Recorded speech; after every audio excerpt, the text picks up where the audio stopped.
Robians. Bonjour Olivier. Vous êtes diététicienne et on va voir avec vous les effets concrets de l'alcool sur la santé. L'effet direct, alors au départ l'alcool c'est un peu euphorisant, c'est un peu désinhibant.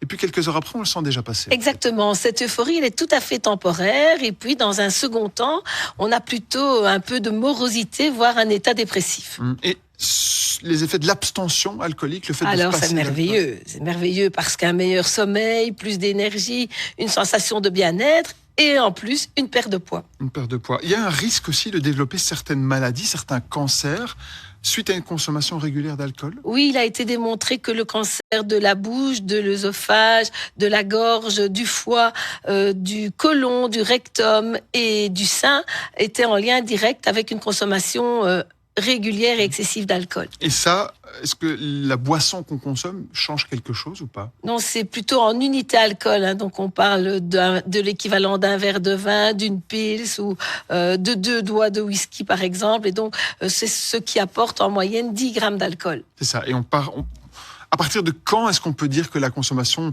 a un risque au niveau cancer? On sait chiffrer ça ou pas? Alors, on chiffre surtout au niveau toxicité par rapport au foie et on sait pertinemment bien que l'alcool est toxique à partir de 2 verres, donc 20 grammes d'alcool chez la femme et 3 verres, c'est-à-dire 30 grammes d'alcool chez l'homme. Par jour, ça, hein? Oui, par jour. Par contre, pour les maladies cardiovasculaires, c'est plutôt à partir de 2 verres de vin, par exemple, au-delà de 2 verres de vin, que l'on augmente le risque. Oui, c'est ça. Il y a aussi un risque très concret de maladie cardiovasculaire. Oui. Quel est-il et comment l'expliquer justement? Mais simplement parce que l'alcool en faible quantité a un effet vasodilatateur, donc régule la tension artérielle, donc plutôt bénéfique. Et ça a été démontré dans les bienfaits de l'alimentation méditerranéenne. Tandis que au-delà de ces 2 verres d'alcool, il a un effet vasoconstricteur. Donc ça contracte les vaisseaux, ça augmente la pression dans les tuyaux, donc l'hypertension artérielle. Ça augmente également le risque d'hémorragie cérébrale. Okay. On parlait de la cirrhose, du cancer du foie. La cirrhose, qu'est-ce que c'est? On en parle souvent. Et qu'est-ce que c'est et est-ce qu'elle est réversible? Elle n'est absolument pas réversible. C'est une pathologie chronique au cours de laquelle les cellules du foie sont complètement détruites et remplacées par du tissu fibreux. Et cette cirrhose, elle peut évoluer évidemment vers un cancer du foie. Et dans ce cas-là, il faut vraiment une abstention totale et absolue de l'alcool.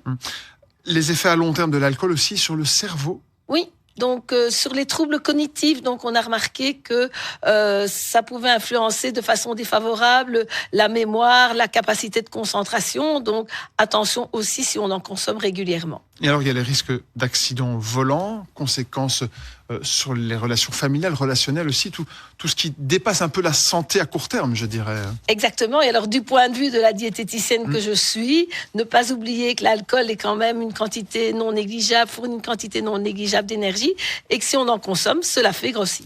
Voilà pour les conséquences très concrètes donc de l'alcool sur notre corps et notre santé. Merci beaucoup Pascal Robians d'être venu